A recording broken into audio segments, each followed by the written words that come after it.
All right. Hello again, adventurers, and welcome to another exciting episode of D&Done, your guide to one D&D. So, this is one extra video that I was planning on making on this, but last video was 2 hours, so hopefully this one will be a little bit faster. For those of you that are uninitiated, the new playtest for the new version of D&D, which is currently called 1D&D. It won't stay that way. They tried that with D&D 5th edition, and well, no one calls it D&D Next. My personal opinion, 1D&D is D&D 5.5, and they released a playtest package in August 2022 that included quite a bit of things that people got confused. So this is a series where I talk about everything in there and I talk about kind of what it is. And the main thing that I've been saying through all of these videos is the idea that this is not really a playtest.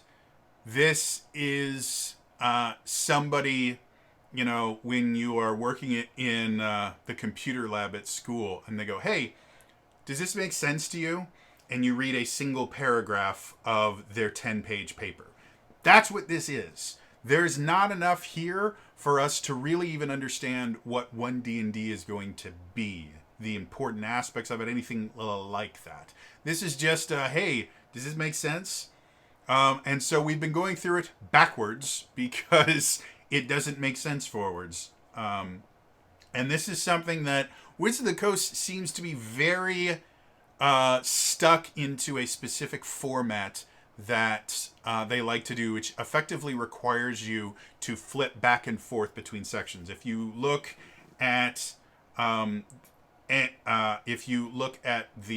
Player's Handbook for 5th edition, you actually cannot start at the creating a character section and build your character by just flipping pages. You have to go from races to class to background, back to class, back to race sometimes, and you have to flip between these different things and then eventually go to the equipment section. So it requires you basically putting bookmarks in your book and flipping between them. Whereas something else like the Essence 20 system behind me is significantly easier. You can start at Origins and then go to Influences and then go to Roles. I think that's the order. It might be Influences, Origin, Roles. But especially once you get to something like the Transformers book, it is significantly easier to just go, okay, I'm done with this section, go to the next section, go to the next section. And that's kind of how I see the playtest thing is, in order for you to understand the races, you have to read the races, and then you have to go forward to the rules section, because so many things in the rules section don't make sense. And then you go to the backgrounds. Well, the backgrounds, each one has a feat, and so you have to go to the feat section to understand exactly what the background is doing, and then go back to the background section. But then there's going to be things that are undefined, so you have to go to the rules section. And it just becomes kind of a nightmare. So I did it backwards because it makes more sense that way. Start with the rules, and then we did feats because feats show up everywhere, and then we went back and did races. And now we're going to talk about backgrounds. So what are backgrounds? Excuse me for a second. I do not have my ginger ale, so I need something for lubrication. So what are backgrounds? Well, backgrounds are something that kind of existed in 3rd edition, in the idea that you could flavor your character by saying they came from a certain place, but they really had no mechanical benefit until you got to 4th edition, where in one of the supplements, it wasn't in the original Player's Handbook 1, but in one of the supplements they started introducing backgrounds, and they started with just backgrounds would give you an additional proficiency or something. And then eventually you started getting background themes and Dark Sun themes when they when they updated Dark Sun to 4th edition, where they would actually give you different abilities.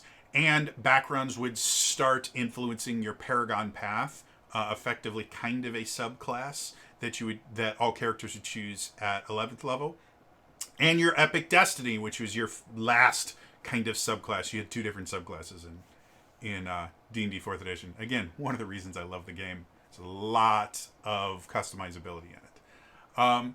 Some of those, sometimes simply by taking a background, it would allow you the choice of different Paragon paths and Epic Destinies and things like that. Well, we fast forward to 5th edition, and now they're not even an optional aspect. In 4th edition, they were still optional. You didn't need to have a background in order to build a character. It was just something else you could have.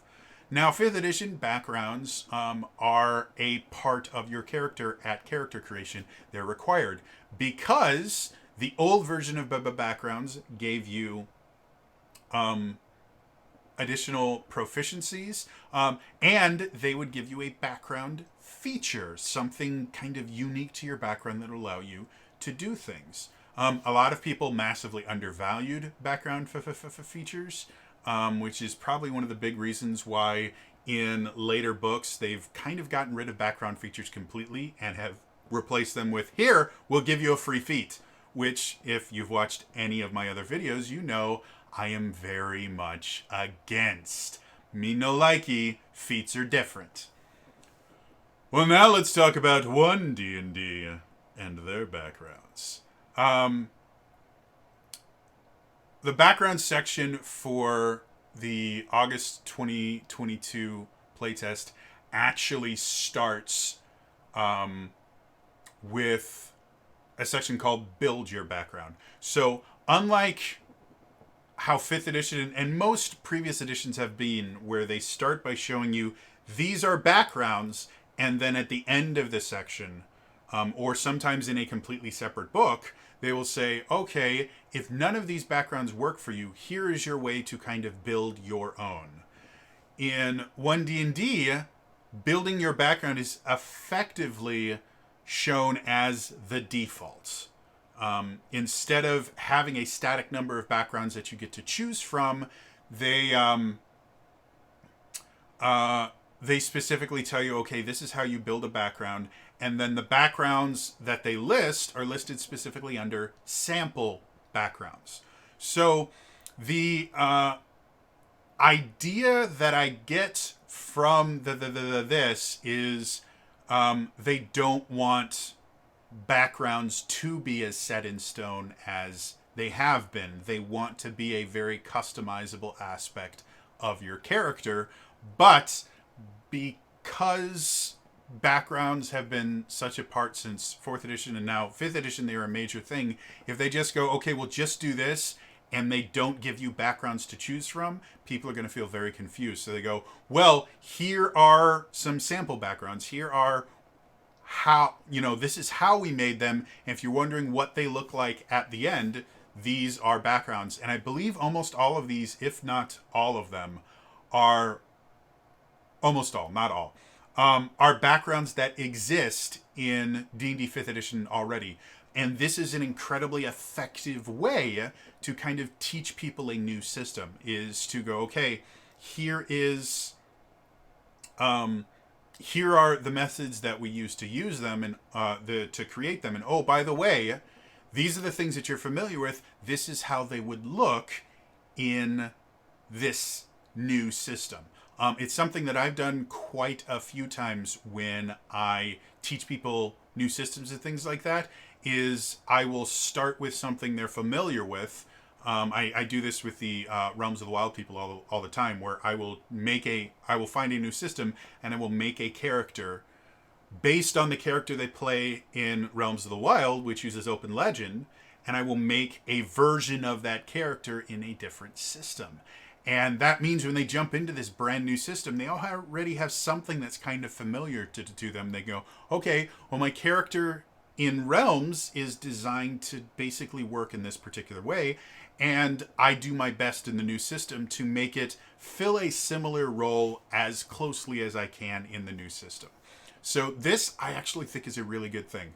What about the background specifically? What do I think about them? Well, let's start with build your background. So this is how all the 1D&D backgrounds are built. So background features. First, ability score.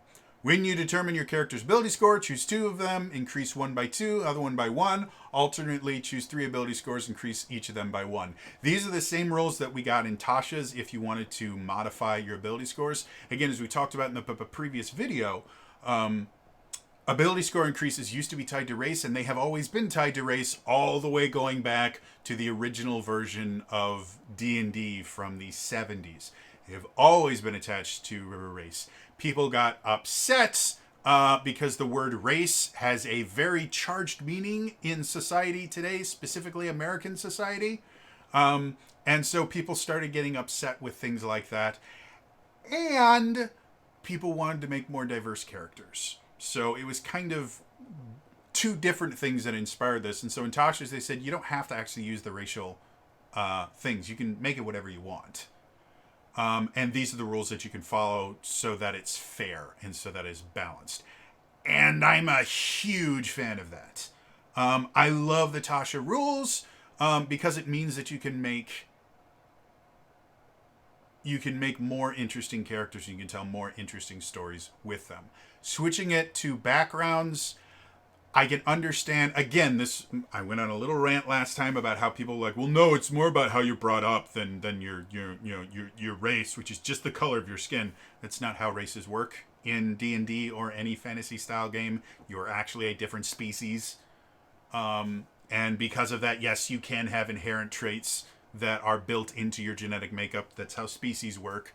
A wolf is very different from a dog, despite the fact that they are both from the same genus. So, this is kind of built around the argument of, well, the way you're raised is significantly more impactful than how you were born as far as how you did develop. And there's a lot of psychology and science to support that. The phrase that you will hear quite often in science in general is nature versus nurture. You know, are you born with something, or is it a product of how you were raised?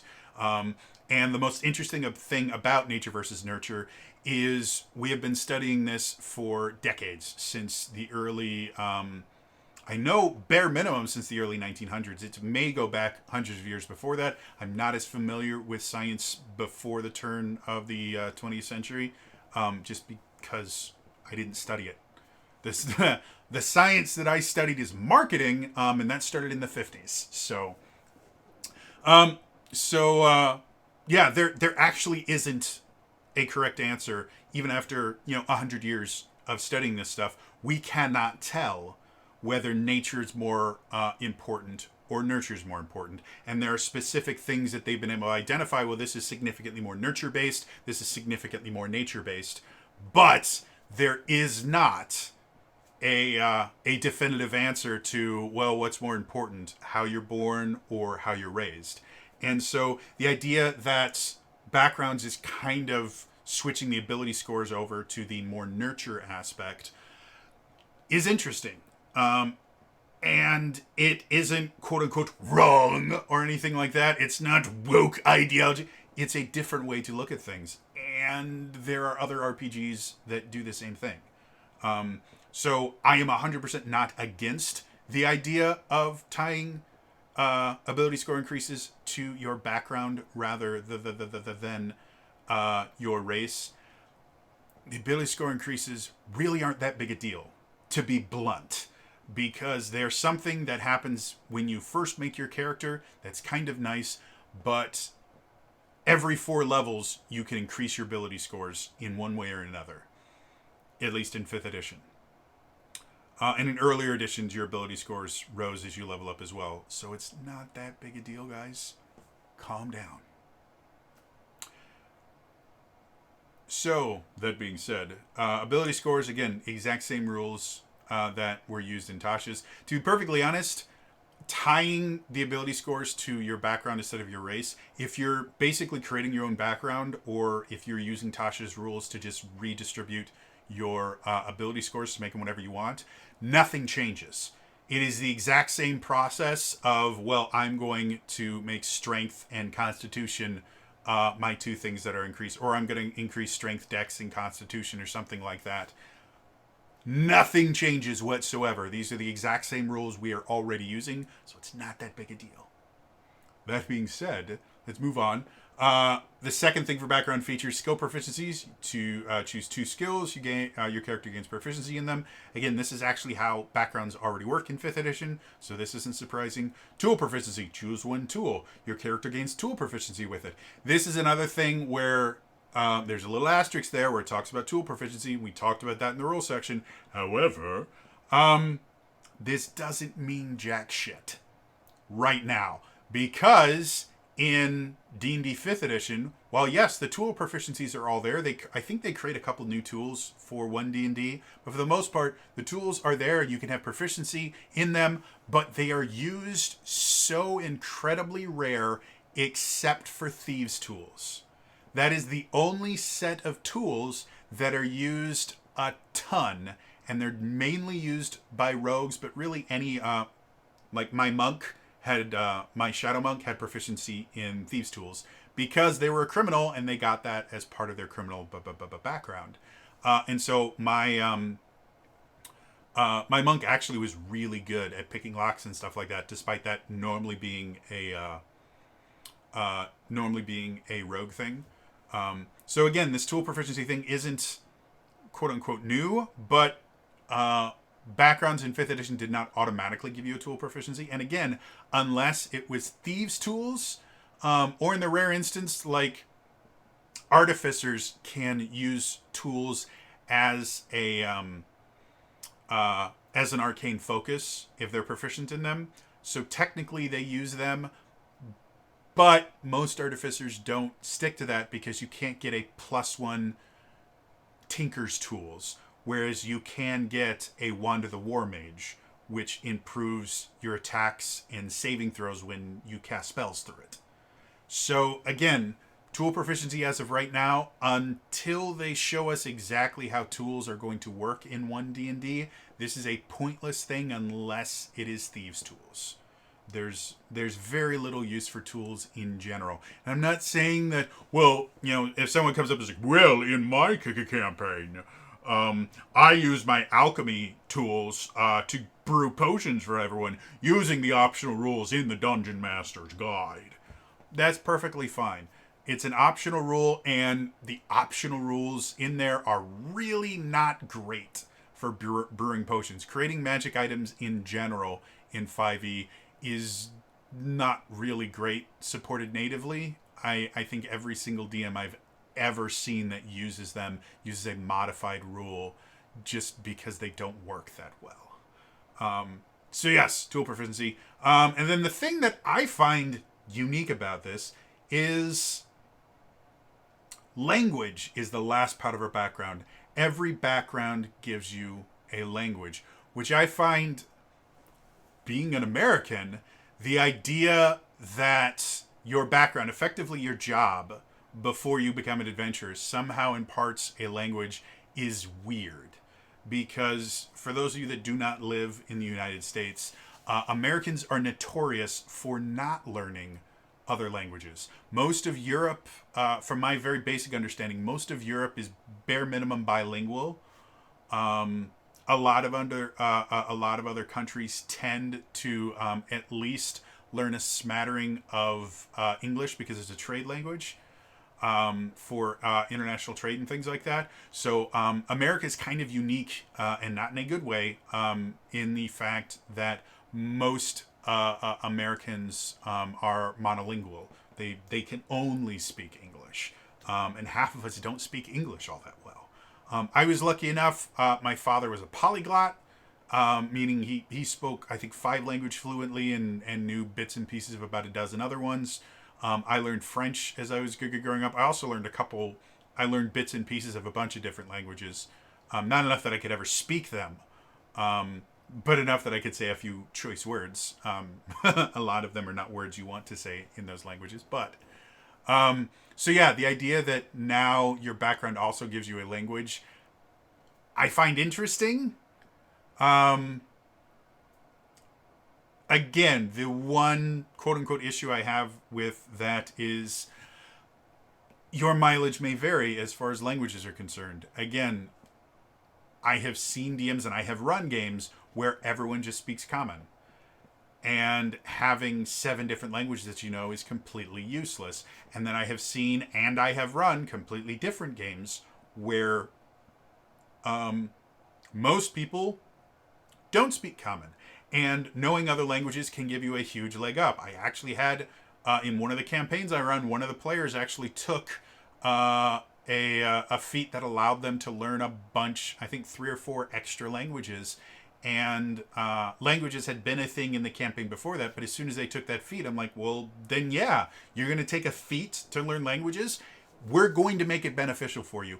And soon, a lot of characters would speak in other languages. Even if they knew common, if they wanted to say something that they didn't want someone else overhearing, they would speak it in another language, which is an extremely common thing, even in the US. I cannot tell you how many times that my very basic, minimal understanding of Spanish let me know that somebody had a large problem with me in the checkout line and didn't want me to know about it. Remarkably enough, the language I learned and was passably fluent in, I could carry on basic conversations in it, was French, and French is next to useless in the US. And if I was to ever go to French Canada in Quebec or anything like that, from the few friends I knew that went up to Canada and tried to speak French to them, they don't take politely with you butchering French in front of them. And the funny part was the dialect of French that I technically was learning was Canadian French, because our French teacher had learned French in Quebec. And so that was the dialect that she was most familiar with. So I wasn't even learning like Parisian French or something like that. And yes, Quebec French is different from Parisian French. In the same way that Wisconsin English is very different than Louisiana English. Doesn't mean that I can't understand someone from Louisiana, but they have different idiosyncrasies in the language. They use different colloquialisms and things like that. So anyway, going back to the actual backgrounds and stuff like that, again, this is another thing that, as far as the only comparison we have is how it works in 5th edition, this is another thing that is just complexity for complexity's sake. Oh, we're going to let you learn an additional language based on your background. Great. How is that going to benefit me in the game? Well, we haven't talked about how big a part languages play in it. Well, they don't play a big part in 5th edition, depending on your dungeon master. So you could go as far as to say you could replace languages with you get a magical pony that you can't ride and you can't use to transport anything, and it would have the exact same value as giving me another language. Having a magic pony that I can't ride and I can't use to carry things, well, what good is it? Well, you have a magic pony. What can I do with it? Well, you can have it, and it's a magic pony. It's the same thing with the tool proficiency. It's the same thing with the language. Until we see how the system is going to work, these are pointless fluff that they're trying to add value to the backgrounds, which I don't understand why, because 2 skills and your ability scores and a feat is already pretty valuable. So, yeah. So that's how they build a background in 1D&D. Now let's talk about some sample backgrounds. So, moving on. The first sample background, the Acolyte. So the way that... I completely forgot the rest of this. You also choose 1 first level feat.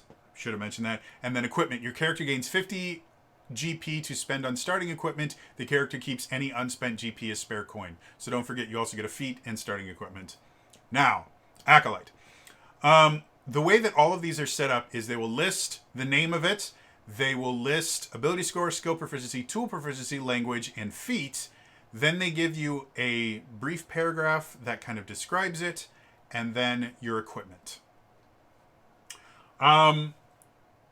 This is a playtest, so again, we can't glean a ton from this. But if we go to the player's handbook really quick, to the background section. Come on, I clicked on it. It's a freaking tremor, okay? It means I sometimes click and drag when I don't mean to. Backgrounds. So, if I look at the Acolyte in 5th edition versus the Acolyte in 1D&D, this is the description of the Acolyte in 1D&D. It is a single paragraph. You devoted yourself to a service in a temple, either nestled in a town or secluded in a sacred grove. There you performed hallowed rites in honor of a god or a pantheon.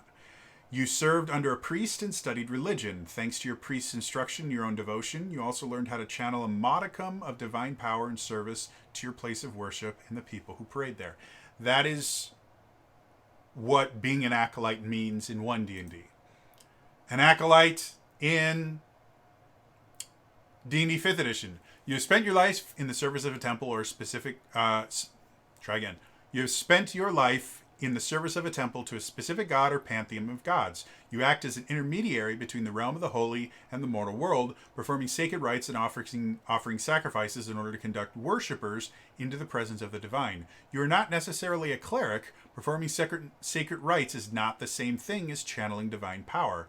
Choose a god or pantheon of gods or some other quasi-divine being from among those listed in Appendix B, or those specified by your DM, and work with your DM to detail the nature of your religious service. Were you a lesser functionary in a temple, raised from childhood to assist the priests in the sacred rites? Or were you a high priest who suddenly experienced a call to serve your god in a different way? Perhaps you were the leader of a small cult outside of any established temple structure, or even an occult group that served a fiendish master that you now deny.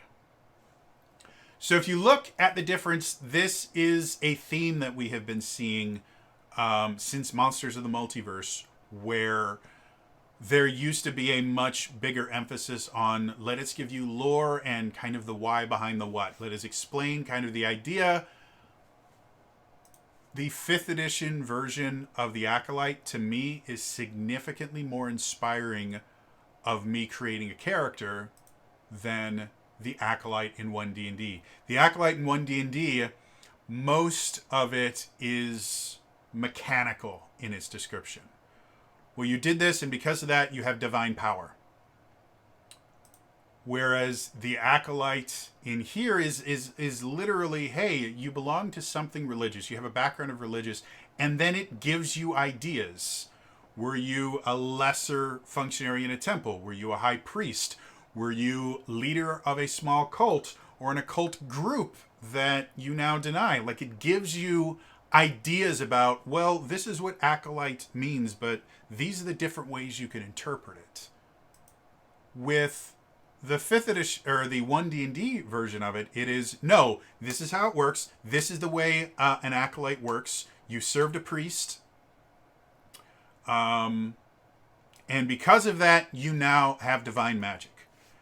It's significantly more limiting, despite the fact that it seems like your background, again, if we look at the build your background section, it sounds like they're trying to give you more choices. When you actually look at the sample backgrounds, they give you less choices. If you want to be an Acolyte, there's only one kind of Acolyte you can be. To the point where the cult aspect of the Acolyte is its own background, the Cultist. So yeah, not a huge fan of that. As far as what the Acolyte gets, ability scores, +2 to wisdom, +1 to intelligence. That, in and of itself, is weird. And the reason why, if you are going to be a divine spellcaster, at least in 5th edition, which is, again, the only point of reference we have, a lot of people will go, well, maybe that's not going to be how it works in, 1 D&D. It's absolutely fantastic. But if they want us to quote-unquote playtest this, we can only playtest it with the current 5th edition classes. We can't go, well, maybe this means for a playtest, because you can't playtest something based on what possibly might happen in the future. Playtesting is based on what you have in front of you, and you make corrections. Yeah, the idea of giving both a bonus to wisdom and intelligence is weird to me, because in general there isn't a single class that uses both wisdom and intelligence in anything. You will almost always have either wisdom or intelligence. Now, that doesn't mean that there aren't very useful skills for intelligence and wisdom combined. Like, uh, damn, now I can't think of. Um, wow, I feel really, really stupid now. I can't for the life of me think of the skills in 5th edition to D&D. This is why drugs are bad, okay? Even the legal ones that you're prescribed. So religion. That's the thing. Religion is effectively knowledge of just divine things in general. Knowledge of the gods, knowledge of holy subjects. Someone that's got a degree in divinity, it is a thing. I actually have a couple friends that got it. No, my dad didn't get a degree in divinity. I think at one point he was thinking about it. But that's effectively what it is. It is knowledge. And because of that, it's intelligence-based. So the idea that if you were going to be an acolyte and you decide to be a cleric, because wisdom works really well with clerics, having a bonus to your intelligence score isn't the worst idea in the world, because you could use that to be able to make religion checks and things like that a little bit better. However, if you were building a cleric, a bonus to your strength, significantly more useful than a bonus to intelligence. A bonus to your constitution, significantly more useful than a bonus to intelligence. Even a bonus to your charisma would be more useful than a bonus to intelligence, because intelligence, like the most used intelligence-based skill in 5th edition right now is investigation, because that's technically what you're supposed to use to find traps. Most of the lore ones, like Arcana and stuff, like if you think about Arcana in 4th edition was kind of a weak version of Detect Magic. An Arcana check could tell if there was magic things going on, and then you could use a Detect Magic or Identify power to be able to get more information. But Arcana was actually really, really useful in 4th edition. In 5th edition, it is simply book knowledge of arcane magic in general. And so, yes, knowledge is power. Knowledge can be very, very effective, but you really have to understand the system to get the most out of that. So I find it really, I can understand kind of the justification of wisdom and intelligence, where as an acolyte, for anyone that has never actually talked to someone that has actually been a part of an organized religion as a priest or a pastor or a rabbi, or anything like that. A lot of people don't realize just how much work goes into becoming a quote-unquote member of the cloth. Even something like, if you decide to join a monastery, if you're Catholic, you decide to become a monk. A lot of people don't realize that significant parts of your day being a monk is not just walking around and hitting yourself in the head with a board. And for those of you that don't get that reference, look up some Mel Brooks. I think that's Mel Brooks. That might be Monty Python. One of it. You should watch Mel Brooks movies anyways, but I think that actually is Monty Python. Another great comedy group to look at. But a large part of being a priest, or joining a monastery, or becoming a pastor, is a significant amount of research and learning and reading how other people have interpreted scripture. A lot of people are not aware there are many books called, I think it's called a concordance, or at least that's what it was called. Basically what it is it's another book that you buy with your Bible, that when you open up and you read a verse, you can open up the concordance for that verse and you can see how the author of that particular book or the various authors that that book has brought together have interpreted that particular passage. The best ones will also go, by the way, this is the original Hebrew or the original Greek that it was written in, so you can get a better understanding of what the author meant and the words that they use. They're actually an extremely valuable tool when you are doing in-depth study of scripture in general. And this is true about every religion I am currently aware of. They all have their own version of concordances. Even if you're talking about like Buddhism, which tends to not have, anywhere near as much as an emphasis on, quote unquote, holy writings, they do still have sacred text and things like that. And interpretations of it are very, very important. And smart people, how they interpreted it previously will influence how people interpret it later on. This is all a part of being in service to any kind of organized religion. So from that aspect, I 100% can understand giving both a bonus to wisdom and to intelligence. Wisdom is effectively, if we translate it to real world things, wisdom would be your ability to interpret the text yourself. Intelligence is your understanding of how other people have interpreted the text before, other kind of historical precedents built into the text, knowing, the original Greek words and how they are generally translated into modern English, things like that would be intelligence based. You being able to read a passage and go, well, this is what I get from that, that would be wisdom based. So I'm not 100% against this from an idea point. I'm saying from a D&D standpoint, getting your only ability bonuses to both wisdom and intelligence is not beneficial. And I don't believe there are any races that give you a bonus to both wisdom and intelligence. I may be 100% wrong on that.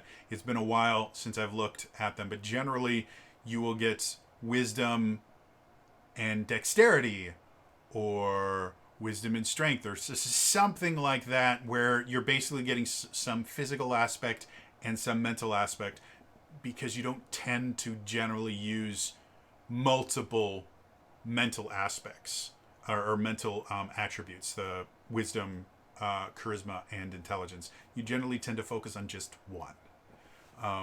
So yeah, skill proficiencies, insight, religion. Again, that makes perfect sense. I think insight is vastly underutilized in 5th edition. It's a wisdom-based. Religion is intelligence-based. So that does kind of make sense, where your skill proficiencies actually link up to your bonuses. Tool proficiencies, calligrapher's surprise. That's another one that, again, makes perfect sense if you understand what it was like belonging to the Church of the Middle Ages. One of the most important tasks for monks was copying the Bible. Before the printing press, the only way to get copies of a book was to copy it by hand. And monks used to do that. When you see, I believe they call them illuminated letters. If you look at old text, you'll see like the beginning of a set of text on a page will have this really, really fancy looking letter with all this art and stuff like that. It was done by monks. And some of them, that was their primary thing. And it is an essential part of how texts were passed down through the ages. There's basically two ways to keep knowledge going through multiple generations. You had oral histories, which is basically someone would be in charge of learning it and telling other people. And then you had written histories, where someone was in charge of writing it, and they would have to be copied for that knowledge to be able to go other places. So calligraphy, this is really hard to say with this as a stutter. Calligrapher's supplies makes perfect sense. Again, from a mechanical standpoint, your tool proficiency really doesn't matter, because unless it's thieves' tools, currently you don't use it. But it makes perfect sense from that aspect. Language celestial, that's another one that's kind of weird, because you might be able to claim that, because another fun fact, in the Dark Ages, and through most of the Middle Ages too. The peasantry was not allowed to learn Latin because the Bible at that point was written in Latin, and priests would learn Latin so that they could read it and they could interpret it. Funny thing, Mass, Catholic Mass, was done in Latin because it was considered a holy language. However, since the people coming to Mass didn't speak Latin, they couldn't understand anything that was being said. And so the justification was just kind of being around and hearing this holy language spoken by a representative of God. You would kind of learn and you'd become better people effectively through osmosis. It was a weird time. But there was a lot more reasons why the church did that. It was a way of control. We see that in modern some modern religions, and you actually see it a lot in cults, where there will be some sort of sacred text or something like that that only the chosen is allowed to read and interpret, and things like that is in a really extremely common method to control people. So, the idea that as being an acolyte, you learn a special divine language, I guess there's some historical precedent to it. But if you look at how religions have been kind of represented in the Forgotten Realms and just in D&D in general, the only people that speak celestial are celestials, which are beings that are native to the plane of good, basically. They're creatures from heaven. All of the religious texts and things like that are going to be written in whatever language the practitioner spoke. Generally common. If you go to the big library, Candlekeep, on the Forgotten Realms, a lot of the books there are going to be written magical texts. A lot of time they're written in either Elvish or Draconic, because Draconic is a magic language and dragons know a lot about magic. But it's because the people that wrote them spoke that language. So the idea that being an acolyte, you now can speak effectively the language of the gods, I think is a bit of a stretch. I would be more okay with, I don't know. I mean, they effectively are calling Celestial Latin in this particular case. Because again, if we look at the major church in the Middle Ages, in Europe, which is where kind of high fantasy is trying to emulate, you're effectively talking about Latin is the holy language. Which is really funny because the Bible was never written in Latin. The original, the Old Testament was written in Hebrew, if I remember correctly. The New Testament was written in a combination of Hebrew. Some of it was actually written for the Romans, who technically spoke Latin. So I think some of it might have actually been written in Latin. But a lot of it was written in Greek, because Greek was the scientific language at the time. Like all scientific papers and stuff like that were written in Greek. So Greek was a really, really common language for smart people who were the only people that could write. So yeah, a lot of the New Testament is written in Greek. So anyway, so yeah, the Acolyte itself, the final thing they get is Magic Initiate Divine. We've talked about that when I talked about the feats. Magic Initiate, again, is one of the more powerful feats in 5th edition. In one D&D,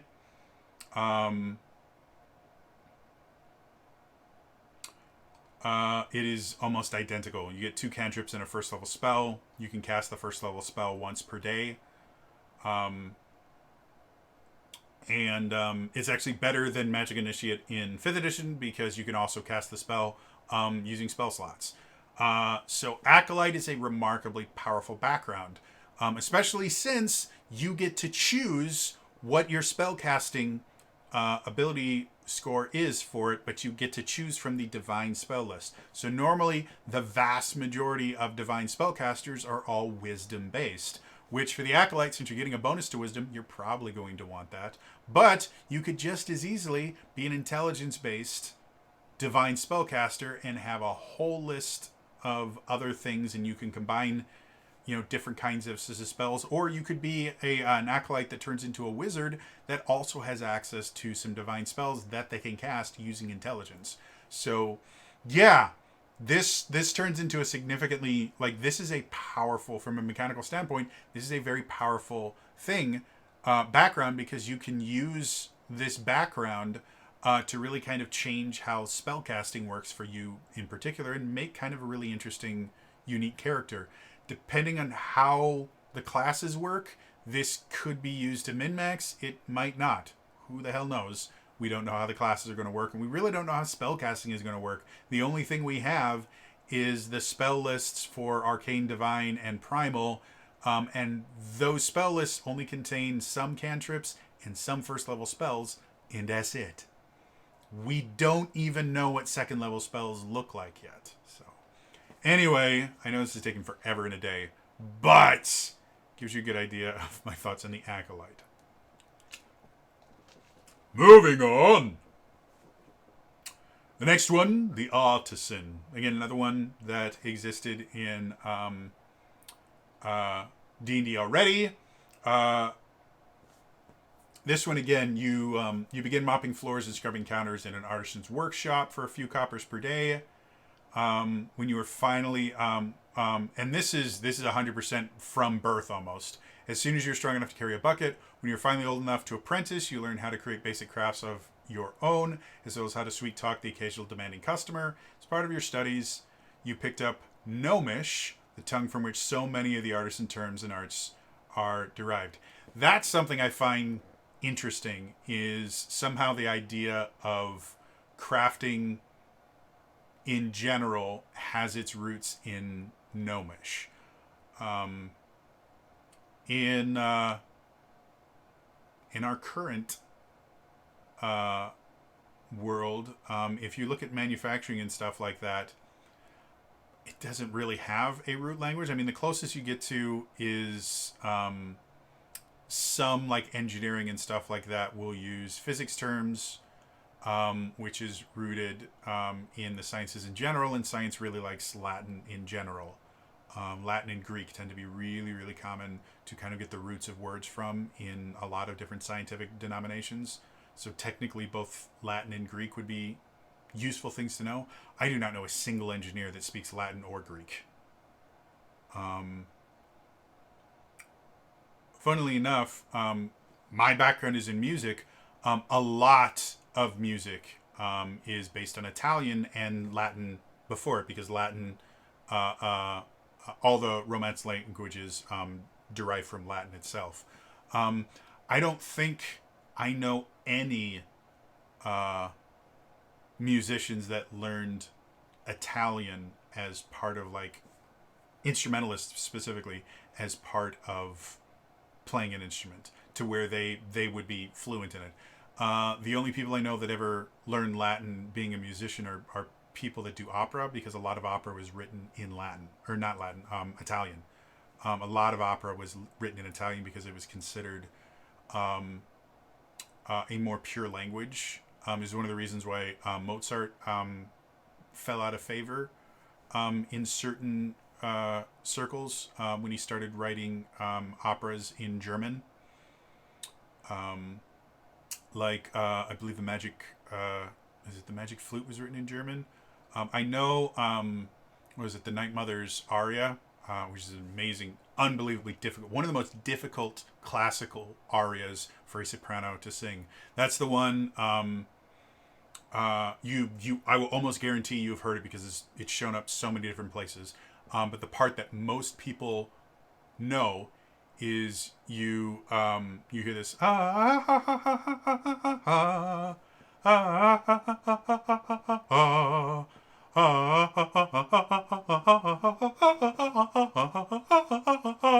only it's like 2 octaves above that, because it's a soprano part. And it takes an incredible amount of vocal control. I did it very, very poorly. So yeah, those are the only people that I know ever learned a language, and the only parts of the language that they would learn was enough so that they could sing the songs and know what they were speaking. I have never heard of anyone, like, I don't know many doctors that know Latin, are fluent in Latin or Greek, despite the fact that tons of medical terms come from both Latin and Greek. So this is a weird kind of justification for, well, we're going to give you a weird language. Whereas it would make significantly more sense to say the reason that we use Gnomish is it is a trade language. Because learning, artisans in general, learning a trade language is unbelievably common. I mentioned before, a lot of people around the world learn English as a trade language, because so much commerce is done with English-speaking countries that knowing English opens you up to a lot more possibilities. French use. Thank you, phone. French actually used to be a trade language in Europe for decades. It isn't so much anymore because Europe in general has kind of embraced English being the inter-trade language. And I believe Mandarin at one point was a trade language as well because of how just massive the Chinese market is. So yeah, the idea of an artisan being fluent in Gnomish because a lot of the terms that they use are based on Gnomish makes no sense to me. What would make a significantly more sense is them learning something like Dwarvish or Elvish or anything that they could say, well, because this is a trade language. If you want to trade with elves, you learn, or giving them a choice of Dwarvish, Elvish, Draconic, maybe if there's a large dragonborn population or something. Trade language makes significantly more sense than, oh, well, a lot of the terms are from Gnomish, so you somehow became fluent in Gnomish. No, it doesn't make any sense at all. And the feat is the crafter feat. Again, that's one of the feats that really doesn't do a whole lot because the crafting rules in 5th edition suck. And we have nothing to base it on, so, yeah. And I haven't been talking about the equipment because most of it is flavor stuff. It doesn't really matter, so. Moving on.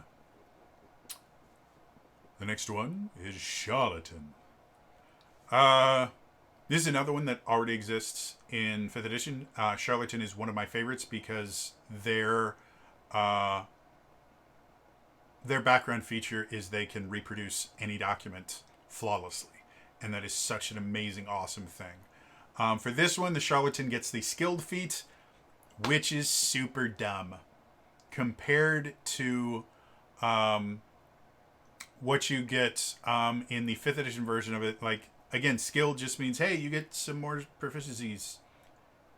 Which is fine. I mean, don't get me wrong. It can be useful if you're building like a skill hound. But for a Charlatan, I would almost prefer, and I gotta look to see, because again, I can't remember if skilled lets you do this. I don't think it does. Choose 3 skills in which you lack proficiency. You gain proficiency. Yeah. I would almost say, again, my very strange background, Charlatans, matchstick men, con men. They tend to have a grift that they're really good at. And so I would almost prefer their feat be something along the lines of you get expertise in a single skill. Now, again, we haven't really dealt with expertise in 1D&D, so we don't know, even first of all, if that's even a thing, and second of all, if that's going to start stepping on, class toes or anything like that. So, yeah. The other thing I find really weird, the language that they learn is Infernal. And the justification for it is, you are fluent in Infernal, the ancient language of deception. Fuck you, ancient language of deception. No. Infernal is the language of devils and demons. Who, if you look at devils are very, very good at sticking exactly to what they say, which can be a form of deception, things like that. But every language in the world has been used to lie. Again, this is the issue I have with them adding a language to every single background, because they have to come up with these really stupid justifications for not making every single one of them, it's Elvish because you're really good at lying to elves. Or if you really want to piss people off, it's because all elves ever do is lie. Which is effectively what they are saying with Infernal. It's like, all demons ever do is lie. So it's dumb. And again, it may be very useful, but if you never deal with demons or devils in your campaign, then Infernal is a useless language because they're the only people that speak it. So, yeah. The Charlatan themselves, I guess I forgot to mention the other one. Charlatan gets charisma and dexterity. I guess that makes to be perfectly honest, that makes a lot of sense. Their skill proficiencies are deception and sleight of hand. I realize I forgot. Artisans get investigation and persuasion, which again is another thing that doesn't make a whole lot of sense to me, but whatever. So anyway, back to Charlatans. They get deception and sleight of hand, both of which very, very good for grifters, but different grifters do different things. There are some con men that can't do any sort of sleight of hand. And all of their cons are based entirely on persuasion and things like that and building up trust. Whereas other ones use sleight of hand a lot and pickpockets and things like that. So, yeah. Weird stuff. The tool proficiency is a forgery kit. That's the exact same tool proficiency they have in D&D 5th edition. Again, the big difference is in 5th edition, you can use that forgery kit to forge anything perfectly, whereas this, it's a forgery kit that we don't know what it does. So,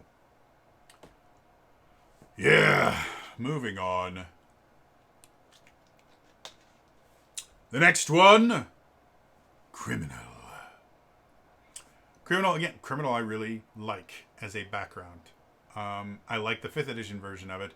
Specifically because the background feature is connections. Effectively, because you are a criminal, you can get in contact with kind of the seedy underbelly of most cities, or you at least understand how to. And that is a real thing. And that is an incredibly useful thing. I cannot tell you how many times my Shadow Monk used their criminal connections in the Adventurers League, which is extremely limited in what a DM is allowed to do. Like, you have really specific rules you have to follow as an AL DM, or else the game gets declared not AL official, and it can lead to any characters that were played in it effectively being kicked out of the Adventurers League and never being allowed to be played again. Effectively deletes their characters. So it's a big deal. The 1 D&D version, you get dexterity and intelligence. Again, both of those are actually really, really useful. Dumb criminals don't stay criminals very long. Or they do, but they spend most of their criminal career in jail. So having a bonus to intelligence actually makes sense for someone that actually succeeded at being a criminal. Their skill proficiencies are sleight of hand and stealth. Again, both of those make sense, but it does kind of break the pattern we've seen thus far, where one of the skill proficiencies will be for your primary ability score, and the second one will be for your secondary. These are both dexterity based. And I think a lot of it has to do is there is no criminal knowledge check. In 4th edition, they had a few skills that actually could kind of fit that. They had a skill called Streetwise in 4th edition that I really, really loved. And if they had a Streetwise skill in 5th edition, I think it would make sense, because that's effectively understanding how the cogs turn in the real world. You know, all these other intelligence-based things are all book knowledge. Streetwise was, okay, Yeah, if you want to get that corkboard hung up, you can submit a form and wait for 6 months for it to go through all the bureaucracy, or streetwise check. You can grease the palms of this particular group at the college, and they can make things go a little bit faster for you. I loved streetwise.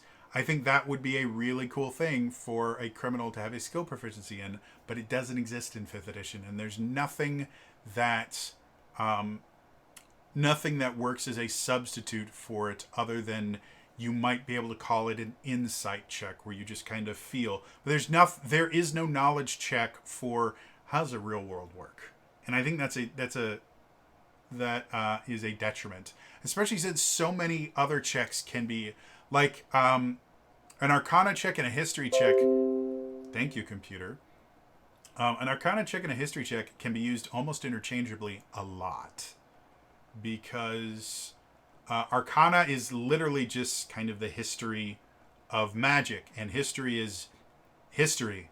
So you argue well enough, you can replace most Arcana checks with History checks, and if you're really smart, you might be able to replace most History checks with an Arcana check or a Religion check by just going, well, it's tangentially related to Arcana because of this, this, and this. So I would much rather see one of those get replaced with something like Streetwise or Dungeoneering from 4th edition. But yeah. Tool proficiency, Thieves' Tools. I'm perfectly fine with that. However, this is the thing that really upsets me about the criminal. The language that they learn is Thieves' Cant. Now, I've spoken about Thieves' Cant. I think Thieves' Cant is one of the coolest aspects of the rogue that exists, because it is a language that only rogues can learn. And so they can have a conversation in the middle of the street in front of guards. And unless those guards have a level in rogue, they will have no idea the conversation is even going on. It is the coolest thing in the world. I do not support the idea that anyone can learn Thieves' Cant because it's just a regular old language. I liked the idea that it is part of being a rogue, that it is something that you only learn from basically doing underhanded the things. Because that is, again, a real thing. There are slang terms and there are colloquialisms that are specifically built into certain illegal professions that you will never learn them outside of that profession on purpose. They want to be able to speak in code anywhere they want and have only the people that they know understand it. So none of this stuff is ever written down. You can't pick up a book and go, oh, so that's what that means. And effectively, by turning Thieves' Cant into just another language that you can learn as just taking a background, I think it really devalues just how cool it is. And then the feat that they get is Alert. Again, I talked in the feat section. Alert, I think, is a super, super cool feat.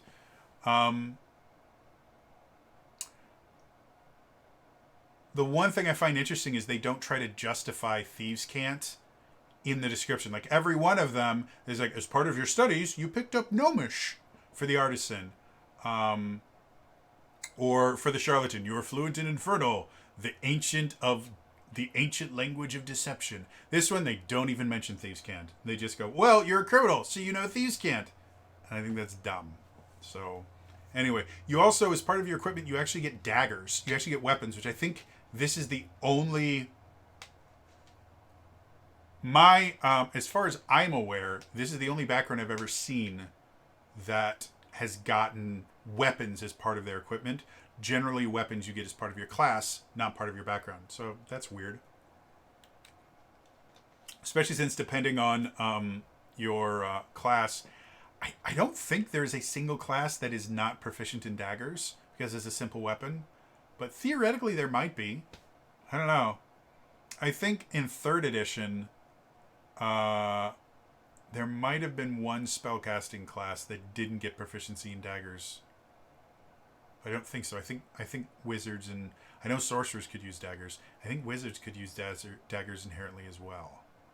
They generally didn't, but I think they could. So, moving on. The Cultist. Again, this used to be the Acolyte. Now, Acolyte and Cultist are two different things. Ability score increases intelligence and charisma. Again, this one I'm a little bit more okay with because charisma just has so many uses outside of spellcasting, and intelligence is a spellcasting thing. And then your skill proficiencies are Arcana and Religion. This is another one where they kind of go, you know what? We're not going to give you something for your charisma, so it doesn't feel as as connected. And also, I think it would make significantly more sense to have Religion and Persuasion, because I don't know if you guys have ever dealt with a cult. It is a weird experience. And one of the most important aspects of being a cultist is learning how to persuade people. Basically, the cultist members of cults that don't have the ability to be persuasive generally are not allowed to talk to people outside of the cult. Like, that's how you deal with that. So I think it would make significantly more sense to have religion and persuasion than Arcana and Religion. Like, Arcana, I think, fits really weird here. Tool proficiency disguise kit. Again, this is another one that just doesn't make a whole lot of sense to me to a cultist. Why are you good at putting on prosthetic noses? That, I mean, whatever.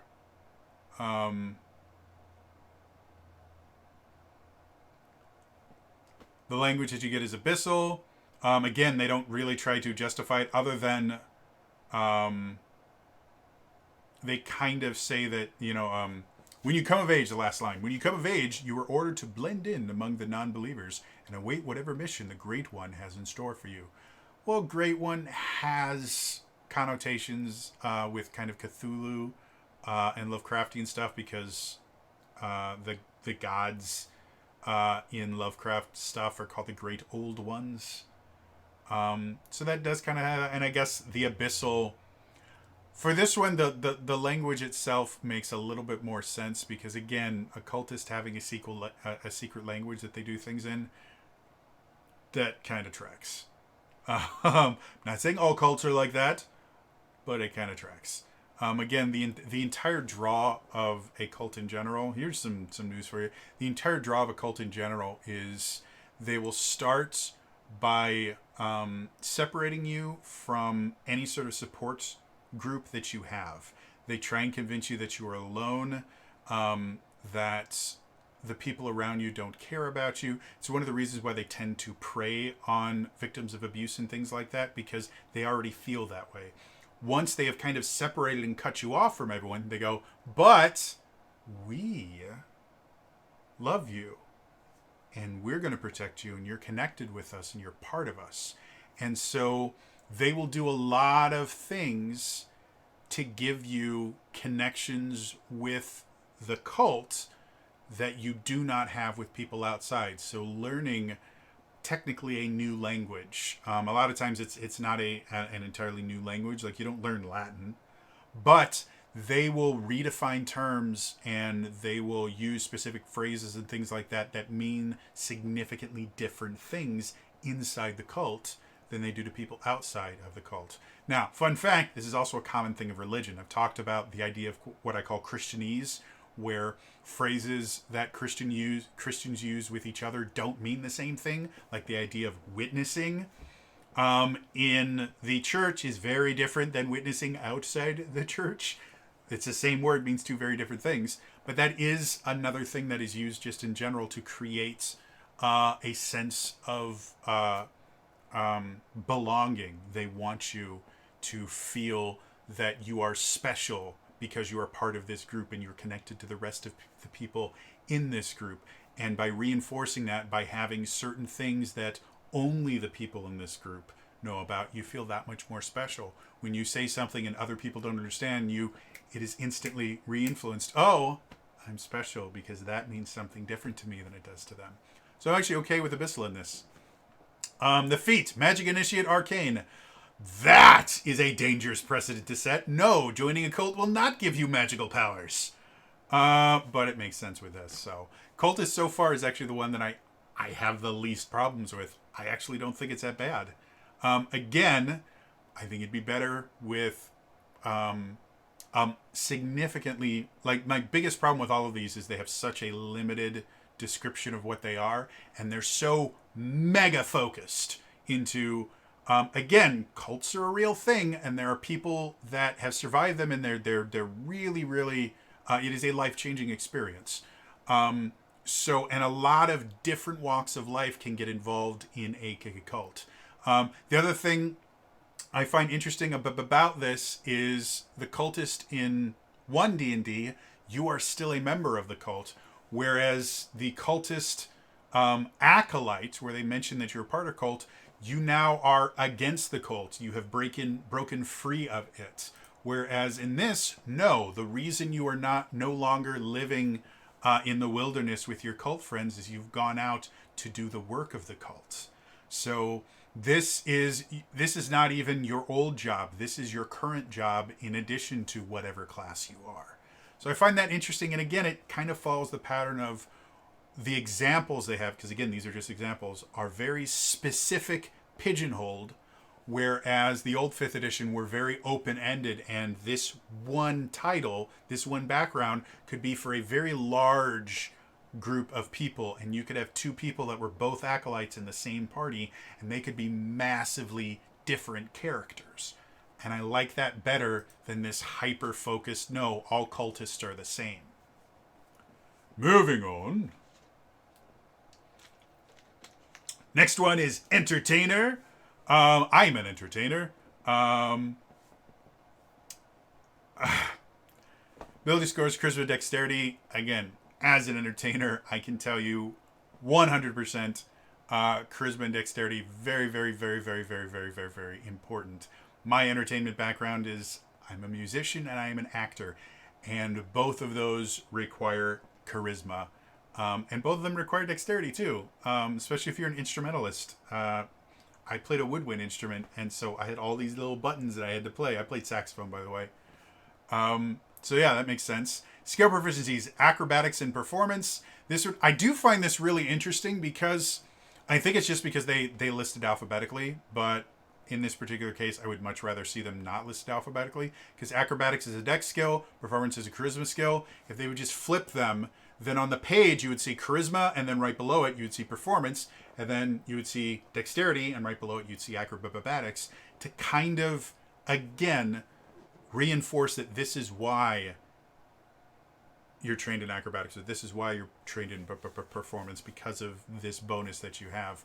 I've mentioned it before, the way that you visually lay things out and the words that you use can be used and should be used to give players a better idea of how this particular class is meant to be played. If you guys watched most of my Final Fantasy XIV D&D crossover that I did for D&D Did a Deep Dive, I mentioned in a few of them, specifically for the Dragoon, I mentioned you need to change the name of this. You don't need to change the mechanics of it, just change the name of it, because that will indicate to the players, oh, this future ability is meant to piggyback on this initial ability, and they will create connections in their brain between that, and they will understand the class better simply by using a term within both abilities.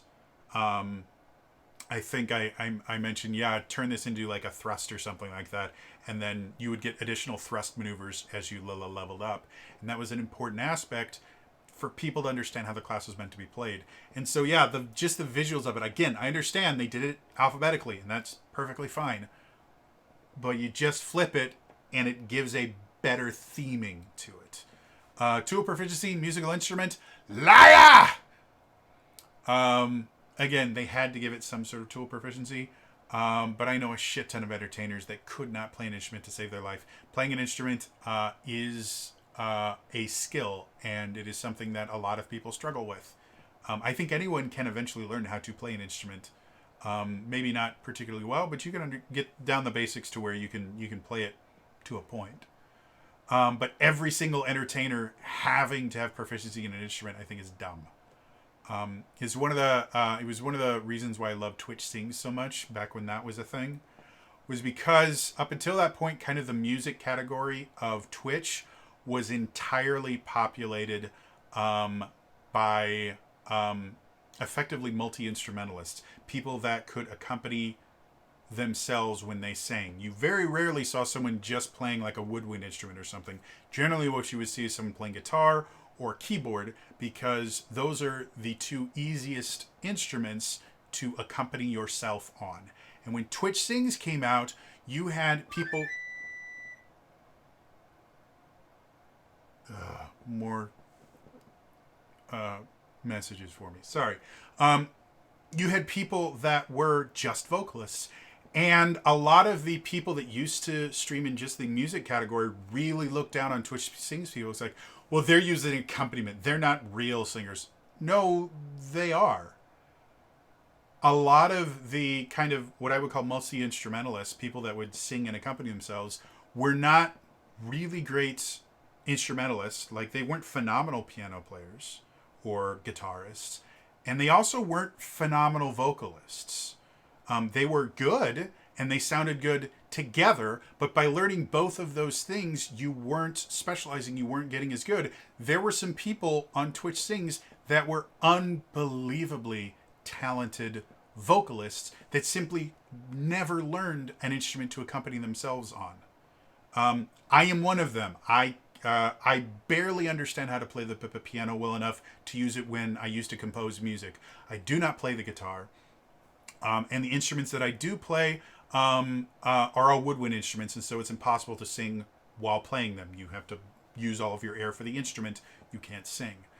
Does that mean that I'm somehow a lesser singer because I can't accompany myself? No, I could sing the pants off of most of these people on there because I specialized in vocal performance in high school and in college. I'm a classically trained singer. I learned opera work and oratorio work, and I learned jazz singing, and I learned a bunch of different styles of singing, and I learned all the science behind how singing works and things like that. I am a very, very talented singer and a very, very skilled singer because I've put a lot of work and effort into it. And so every entertainer learning a musical instrument, I think, is dumb. But again, they have to give them a tool proficiency. And if you are entertaining at all, that means you play an instrument in D&D. Yeah. The language they learn is Elvish. I wonder if they try to... I guess they do. They go, or how to recite Elvish poetry with impeccable trills of an elf poet. So I guess they kind of justify that Elvish is because all them elves are real entertaining. That's not racist at all. So I guess I could see why. Fun fact, French, specifically Parisian French, but they do it in Quebec as well. French in France, they actually have a council of people that their entire job is to make sure French still sounds pretty. Because as languages are spoken, they evolve and they change, and pronunciations will change into the things like that. We're seeing that in English now. We're seeing a lot of things that used to be grammatically incorrect now being grammatically correct because the language evolves. Well, the people in France have a council of people that ensure that French sounds pretty. And one of the things that they've done is in all government jobs, you are not allowed to use the word streamer. Because in French, and this is really, really common in any language, like you'll see Japanese as well. Every so often, you'll hear Japanese people speaking Japanese, and then you'll hear a random English word come in. Well, it's because they don't technically have that word in their language, but the word describes something like the word streamer. Streamer is an English language thing. It primarily comes from the US, which is the biggest market for Twitch and YouTube and things like that. So a lot of other languages, including French, use the word streamer in their own language. And we do the same thing. The things like escargot is a French word. Hors d'oeuvres is 100% a French word. Like, every language steals from every other language. It's not a unique thing to English, though English does it a lot. But they made a rule that government jobs are not allowed to use the word streamer. They have to use the French version of it, which for the life of me I cannot remember what the French phrase is, but it's like 4 words because technically French romantic languages in general are backwards compared to Germanic-based languages like English, whereas in English, adjectives come before the word they're describing. So the red balloon. In French, funny enough, color actually comes before. But most other adjectives, other than I think there's 5 groups of adjectives that actually come before. Most of the rest come after the word. So again, red isn't like the trying to think of a word that actually. It's been so long since I've spoken French, but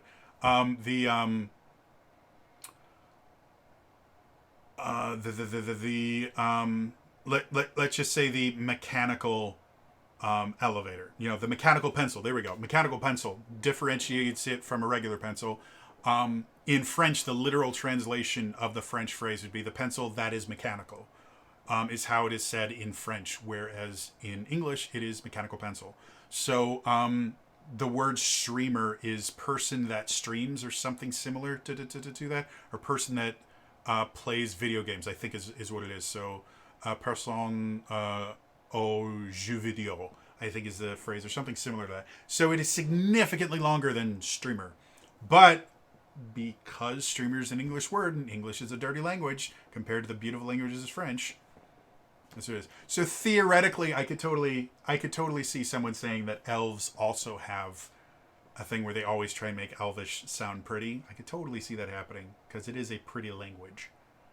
But yeah, this is another one. There is like, well, we have to give them a language. What's the language of the music? I would be more happy if they justified it the same way that I justified musicians learning Italian. Like, I don't speak Italian at all, but I can read a fair amount of Italian because so much of it shows up in music. In Italian, "issimo" is an ending to a word that just means it's bigger. The reason I know that is you have forte, which means loud, and then fortissimo, which means roll loud. So, can I speak Italian? Absolutely not. But if I see tissimo, like if we talk about Barbara Seville, the most famous song from that, and a lot of people are familiar with, is Figaro, Figaro, Figaro, Figaro, Figaro. Well, there's one part where it goes Bravo, bravissimo, delicita, and he used bravo, bravissimo. And so I don't speak Italian, but I know what bravo means. Bravo is congratulations. Bravissimo, definitely, yes, very congratulations. So yeah, I would be much better with the idea that we learn Elvish because Elvish is the musical language. Then, well, it's Elvish poetry. I guess it's not the worst thing in the world. And the feet musician, I already talked about how I'm annoyed by the feet musician. Moving on. This is going to be another long video. Sorry, folks. Farmer. This one I actually really enjoy. Ability scores, Constitution, Wisdom. If anyone has worked a day in a farm, it is grueling work. It is... If you actually work a day on a farm, which is not 8 hours... any stretch. You wake up at 6, sometimes 5 or 4 in the morning to start milking cows, and then you go to bed at like 8 or 9 o'clock. Like it is a long day. See, the idea that farmers have high constitution, I think, totally makes sense. And then the wisdom, again, a lot of working with animals in general is more gut feeling than book knowledge, and a lot of farming in general is a lot of kind of gut feeling in that. So that makes sense. Skill proficiencies, animal handling, and nature. There is no possible way to have a skill proficiency that ties into Constitution because there are no Constitution-based skills. It's another thing that I'm not particularly fond of. In 5th edition, there is nothing you can use Constitution for except for hit points and not getting poisoned. That's all. And not getting cold. That's all you ever use Constitution for. I would love to see a Constitution skill that does something. I don't know what it would do, but I'd like to see that. That makes sense. Tool proficiency, carpenter's tools. It's another one that doesn't make a whole lot of sense to me, because I the part of Wisconsin that I grew up in, the city I grew up in was a very, like, land area was a very large city, but most of the people lived in the city part of it, and then surrounding it was tons of farms. So I had quite a few friends that grew up on farms. I don't know a single one of them that knew a damn thing about carpentry. Carpentry is such a specific skill set, and to be perfectly honest, carpenters don't farm. They are carpenters. That's what they do. So it seems weird that you would have carpentry tools, but again, they don't have, they don't have gardening tools. Despite the fact that those are a real thing, they just don't have it. Language, halfling, again, I guess it kind of makes sense. And the feat, tough, definitely makes sense. Again, farmer is the one I had the least, another one that I have not a ton of problems with it, just because it kind of makes sense. The only issue I have is carpenter's tools don't make a ton of sense, but whatever. Moving on. Gladiator. Now, another interesting thing about farmer, you actually do get a sickle as part of your equipment, which is a weapon in 5th edition. But sickles have been used as farming tools a heck of a lot longer than they've been used as weapons, and a heck of a lot more effectively than they've been used as weapons. So that makes sense. So Gladiator. Gladiator exists in 5th edition. A lot of people aren't aware of this. It does exist. It is actually a kind of sub-background to the entertainer. There is a little side thing where you can be a gladiator, and it's just a type of entertainer. Here they make it their own thing. Ability scores, strength and charisma. That makes perfect sense. You get athletics and performance. Again, perfect sense. And it actually, because alphabetically it works, it links with them. Tool proficiencies, smith tools. No idea where that comes from. That, none whatsoever as to why smith's tools is in there. Because I don't think I've ever heard of a gladiator in history also being a smith. I mean, I guess being able to repair your own armor and stuff like that would make sense, but gladiators in general didn't really get great armor and weapons. They were a blood sport. They were meant to bleed a lot, and then hopefully one of them would die. Sometimes both of them would die, or all of them would die. But that was the whole point of it. So it didn't really matter if you had good armor. If the armor was good enough to stay on long enough for you to die, it worked. Language, orc. Again, this starts writing lore that I don't think they'll that they really want to be writing, but somehow every gladiator learns orc. Doesn't make a whole lot of sense. I would be much more okay with the idea of gladiators learning, because again, from what it sounds like, because they don't mention why you'll know orc in the tiny little background they give you. But I think it would make sense, kind of getting the idea that, orcs were turned into gladiators, and so they'd all the. I would be much more okay with the idea of them learning Elvish or something like that, simply because that's what the audience learns. And if you want to get the audience on your side, which is an important aspect of being a gladiator, because then they can throw money at you and things like that, you want to be able to speak their language. So unless they're saying that the only people that watch gladiators are orcs, I think that's weird. And then the savage attacker feat. Is again I'm not a huge fan of this savage attacker, because it technically great weapon fighter in 5th edition has the same benefit as savage attack, or a similar, or no, it's the great weapon fighting style has a very similar ability, where savage attacker just, you can re-roll a damage die once per turn. That's all the feat does. So it doesn't seem like a particularly great thing. Yeah.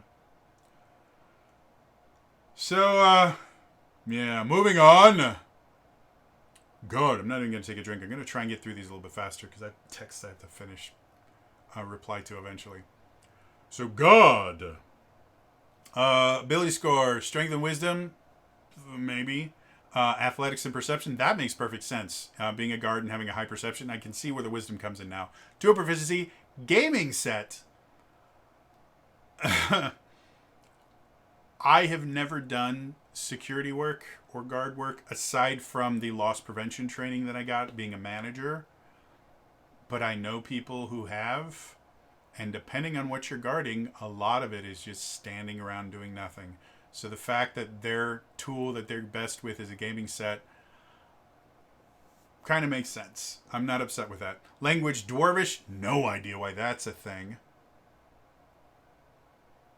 Oh, I guess here. So at the end of each shift, you bunked in the mayor's barracks alongside your fellow sentries and the dwarven smiths who kept your armor snug and your weapons sharp. Again, another one where they had to find a way to justify giving them a language. Again, so often the languages in here don't make sense that I don't think language should be a part of the background because they have to shoehorn it in.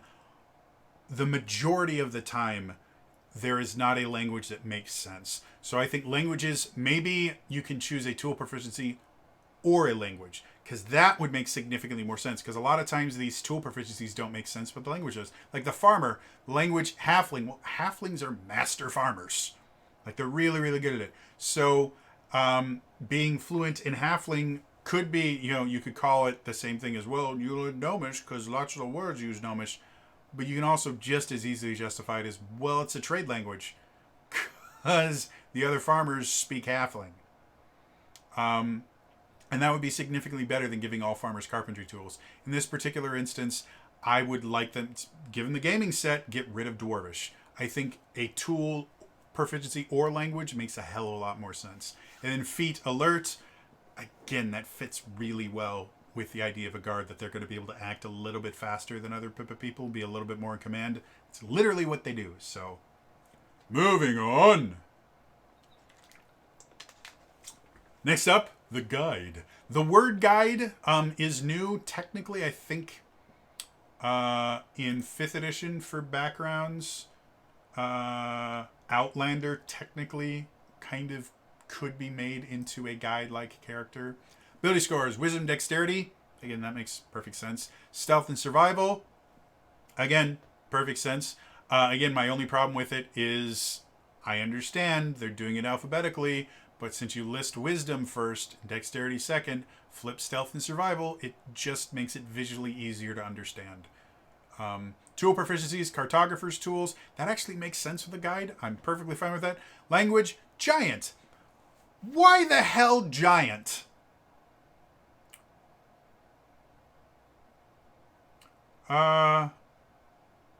Yeah, I mean, they mention, there are wonders on the frontier, strange monsters, pristine forests and streams, overgrown ruins of great halls once trod by giants. Once trod. Not like you're not speaking to giants. There's nothing in here that says that you should be able to speak giant. Who the giants themselves are remarkably xenophobic. In every edition, like giants generally don't get along with a lot of other races because they have, if you go Forgotten Realms, they have the Ordning, where even within the giants, they have this thing that says that storm giants are more important than fire giants and things like that. And, there's a pecking order built into it. So when they already have a pecking order, they're not going to get friendly with other people when they already have people who are like, well, these are my bosses. So yeah, that's a weird one. And then feat, magic initiate primal. Yeah. Just because you learned how to... They justify it from time to time. You traveled with a pair of friendly druids who were kind enough to instruct you in the fundamentals of channeling the magic of the wild. So this one, and again, this is a growing theme for 1D&D, the backgrounds are so laser focused that you're not even just a guide. You're a guide that somehow interacted enough with giants to learn their language and specifically traveled with a pair of friendly druids for your feat to make sense. You have to have this as part of your background. That is the only way that this stuff makes sense. And that's my biggest issue with a lot of these backgrounds is in order to justify all the things that they're adding into the background, and the fact that every background has to have a language, every background has to have a feat, and those feats have to be generic enough that you can take them as non-background features, whereas 5th edition backgrounds, your background features were unique. You couldn't get those abilities other than by getting them in a background. So because feats are not limited to backgrounds, they have to be generic, and that means you have to shoehorn them in.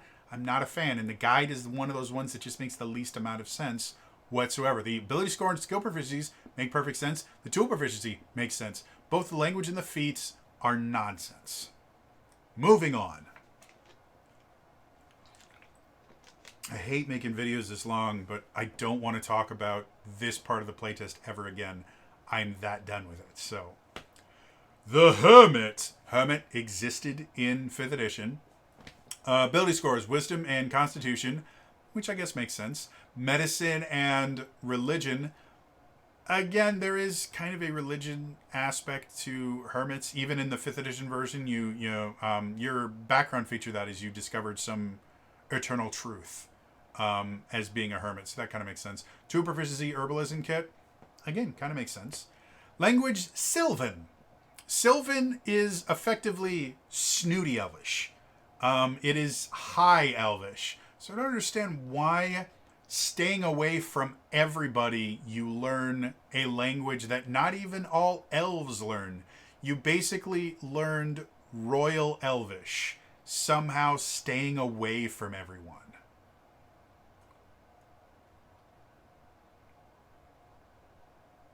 And you get Magic Initiate Primal, so you effectively taught yourself magic just from being alone.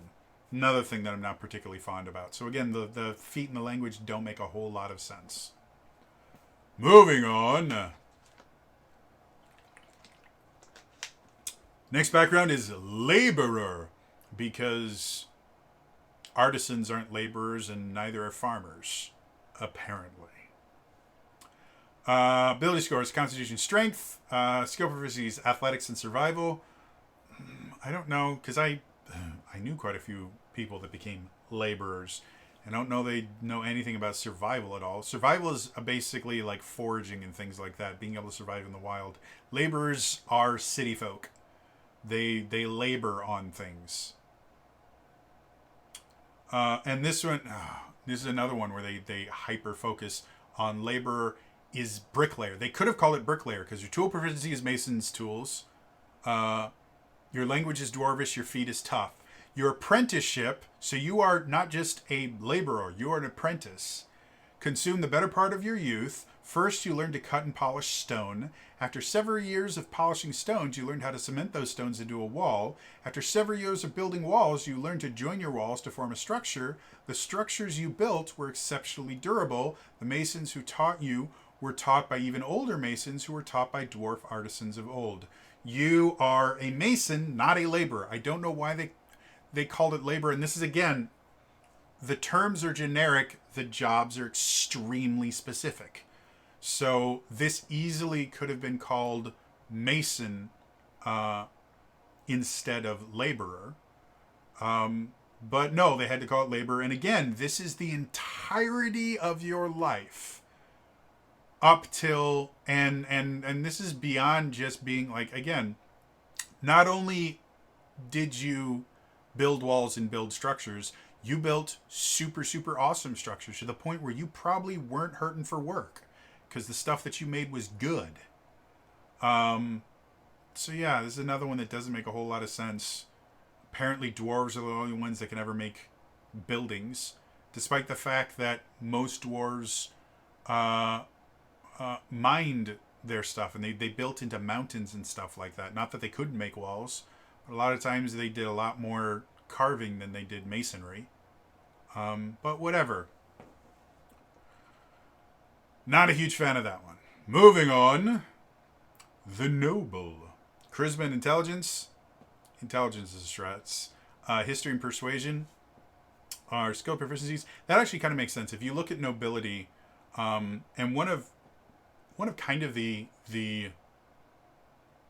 biggest, I guess, kind of justifications for the idea of a nobility and a monarchy is the idea that in like a democratic society, the person that you elect to lead your country or your kingdom, whatever it is, the person that you elect has not spent their entire life learning how to lead a country. A lot of times they don't have a ton of experience until they become an adult. So their entire childhood is meant doing other things.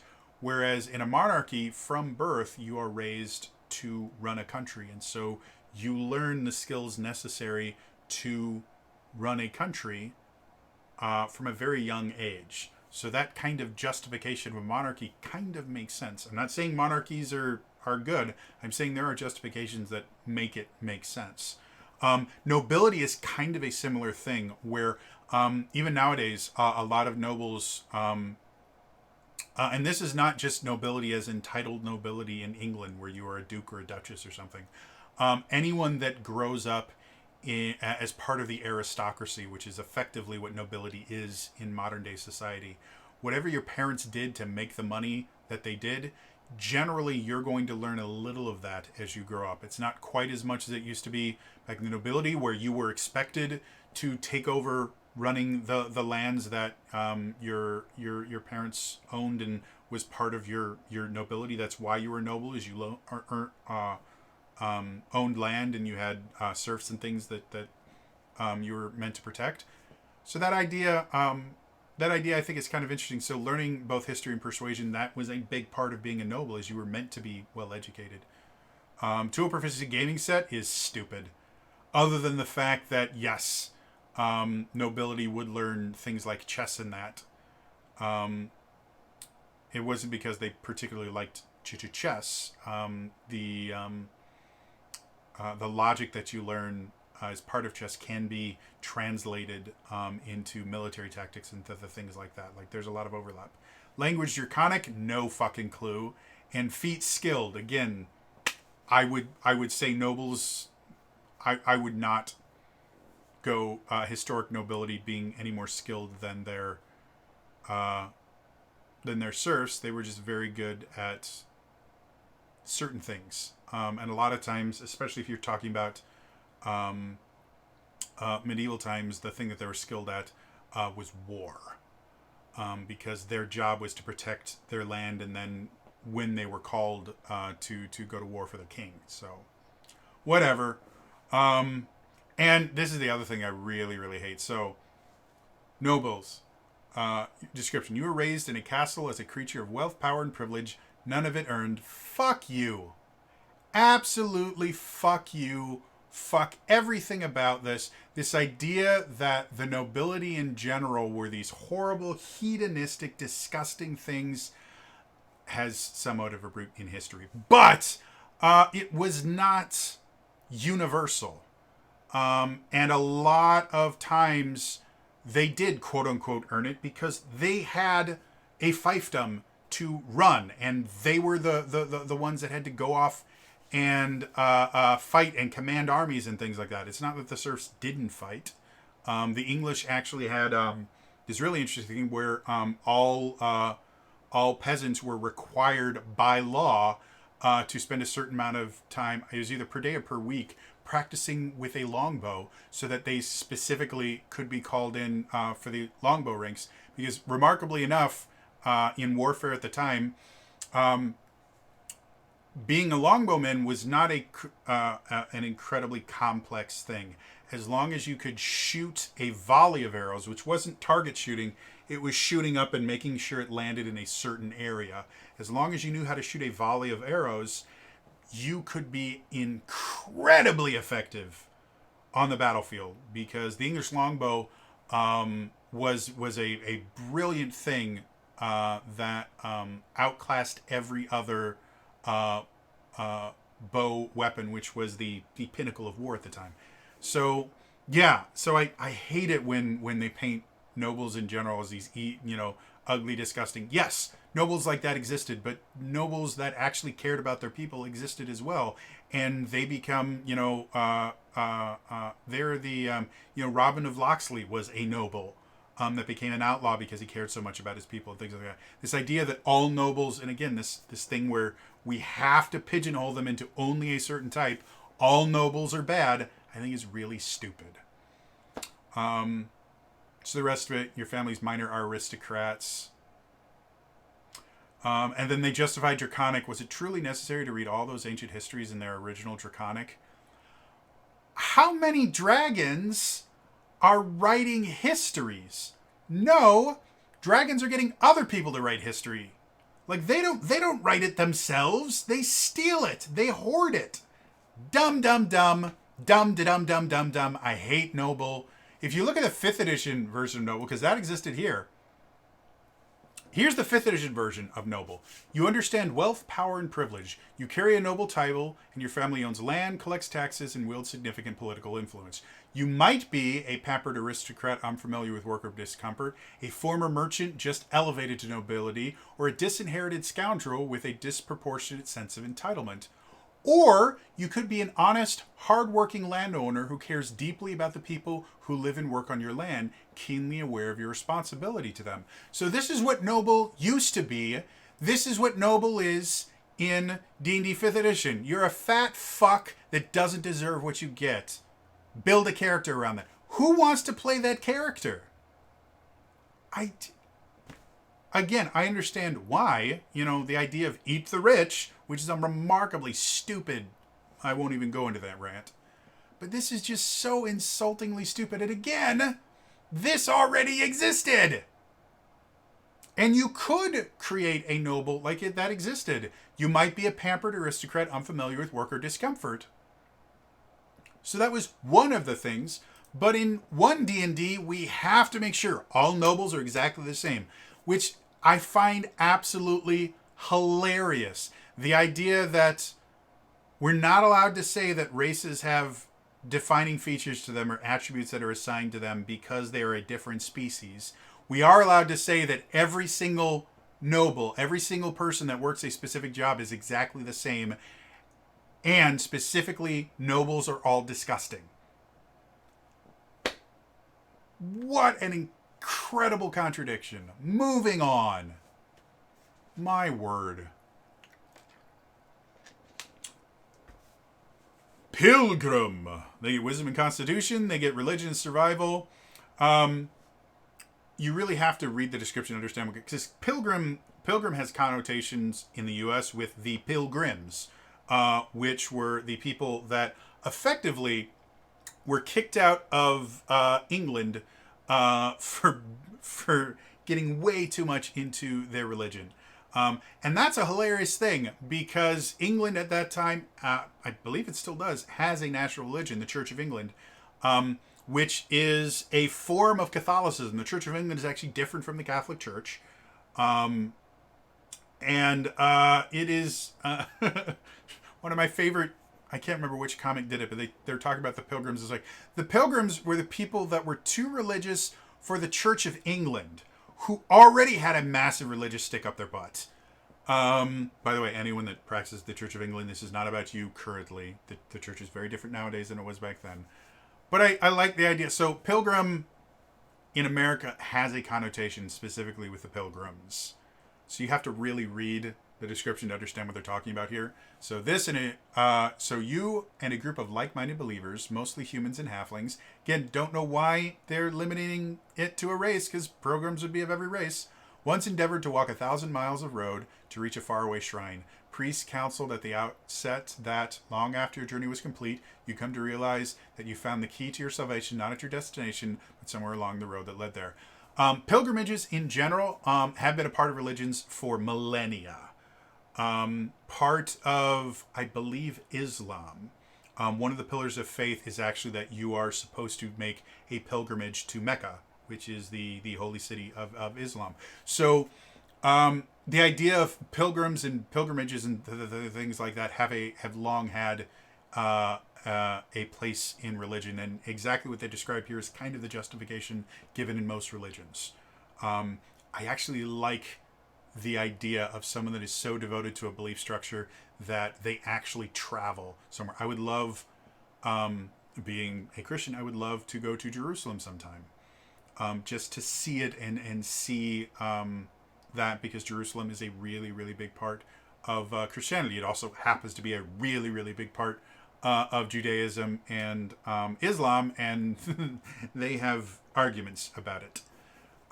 So I probably will never go to Jerusalem, but I think it'd be very, very interesting. I'm also Jewish, so being able it's a huge part of my Jewish heritage. I think that'd be very, very cool, and I think it'd be a very interesting learning experience. And so the idea of pilgrims being a background, I think is kind of cool. I don't know why it has to be humans and halflings, other than they needed to justify the language as halfling, and the feat they get is healer. Healer actually makes kind of sense because when you're walking somewhere, being able to fix your own wounds is useful. Tool proficiency, musical instrument, don't know why. Real dumb. But overall, Pilgrim, other than, again, forcing languages and tool proficiencies in there, is real dumb. I think it's kind of cool. So, moving on. Sage. Sage already exists in 5th edition, and it's not particularly different. You get intelligence and wisdom. This is another one that I find is really weird. Again, you generally use intelligence or wisdom, not both. Whatever. Skill proficiencies, arcana and history. This is another one that I don't quite understand why sages don't get something wisdom based. But whatever. Tool proficiency, calligrapher surprise. That makes sense. Language, elvish. Sure, I guess elvish is the magic language now. Whatever. And yeah, sages, you're real smart. And eventually you taught yourself some magic. So you get the magic initiate arcane feat. Which again, I have issues with that. Moving on. Sailor. Sailor's another one that existed already. Ability scores, dexterity and wisdom. Fuck no. Anyone that has worked on an actual sailing ship. Dexterity is useful. Strength is really, really fucking useful. There are so many heavy things that you have to lift, and actually securing sails in that is not a feat of dexterity. Most of the knots that you tie are not a feat of dexterity. They're a feat of strength. So I do not understand why they'd not give dex and strength. Especially since they really... Because dex and wisdom is actually a really good combination in D&D in general. It's perfect for monks. It's perfect for a lot of different classes. Dex and wisdom for rangers. Yeah, there's tons. Dex and wisdom for rogues can be really good because having a high perception as a rogue is really useful. So mechanically, it makes sense. But sailors, fuck no, give them strength. That makes more sense. Skill proficiencies, acrobatics and perception. Those actually do kind of make sense, depending on your role on the ship. If you were in the crow's nest, perception was incredibly useful. If you were the pilot, perception, very useful. Or if you were the navigator, perception, very useful. All the rest don't really give a fuck about perception because they have other jobs that they need to do that don't require them looking anywhere. Swabbing decks, the cook. Tool proficiency, navigator's tools. Again, they have to give them a tool proficiency. There's probably 2 people on a ship that know how to use navigator's tools. And that is the captain and the navigator. And sometimes those are the same person. That's it. Nobody knows how to use them. And definitely the people that are swabbing decks and, raising and furling the sails, they have no idea how a sextant works. Because they don't need to know. That is not part of their job in any way, shape, or form. So that's weird. Language primordial, that's a weird one.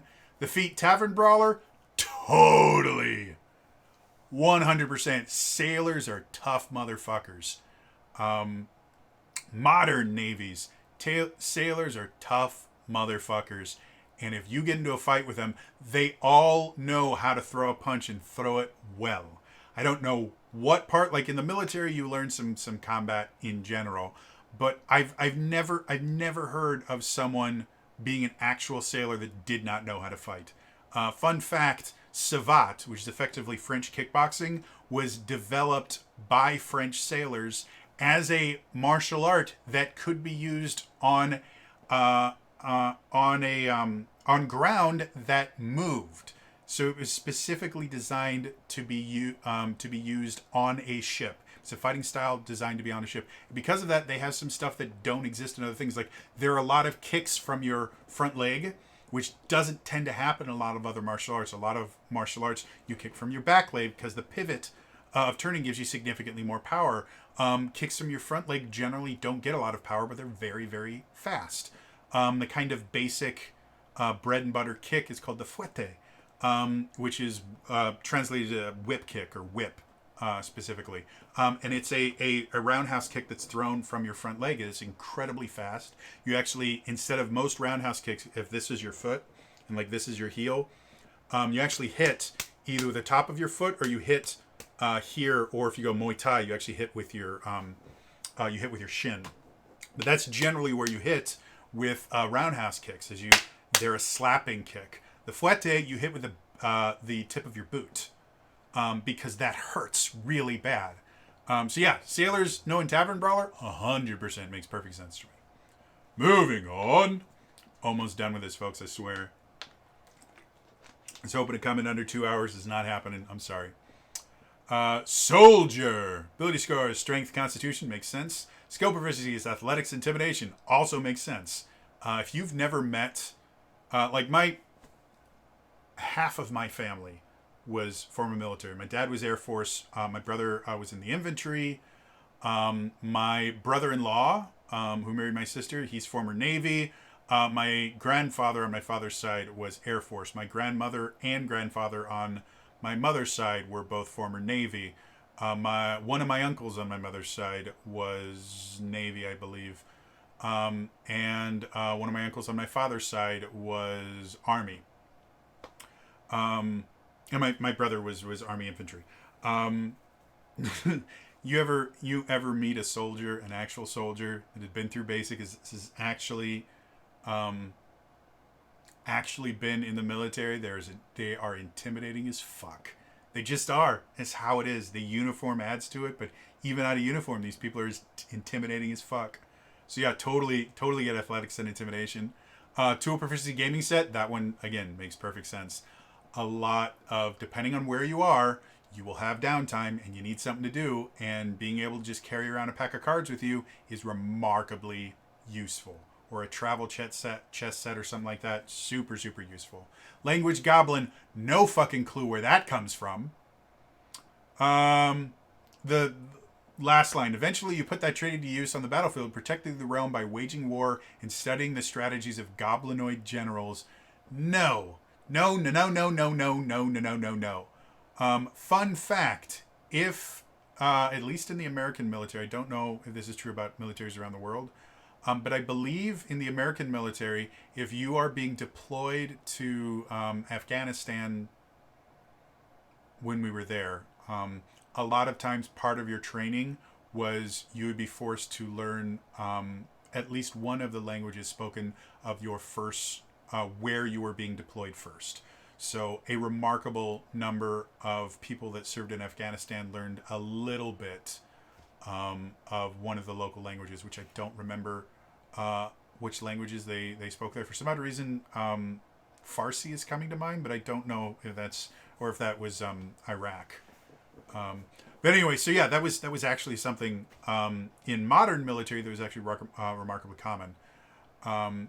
But that was because when they were going over there, they were actually working with the local military there, not because they were fighting them. I don't know too many, people in World War II that learned German or Italian when they were fighting them, other than codebreakers and stuff like that. So the fact that you learned Gobblage because you somehow studied the strategies of goblinoid generals doesn't make a ton of sense to me. Again, this is them shoehorning a language in there because every background has to have a language, and I think it's dumb. Moving on. I'm going to drink before this because this is the last one, folks. Finally! The Urchin. Urchin's another one that exists in 5th edition. This one, ability scores, dexterity and wisdom. Totally makes sense. Skill proficiency is insight and stealth. 100%. If you live on the street, you get really good at reading people, or you get really good at being dead.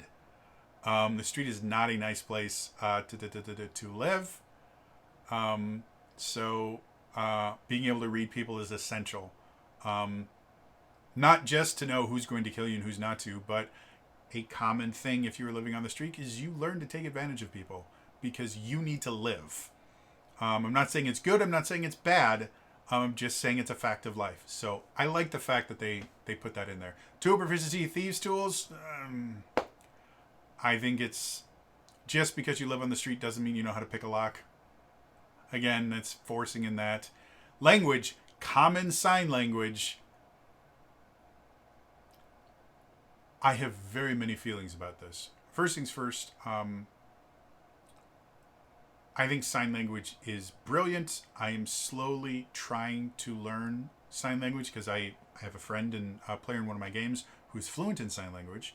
My mother used to be a sign language interpreter.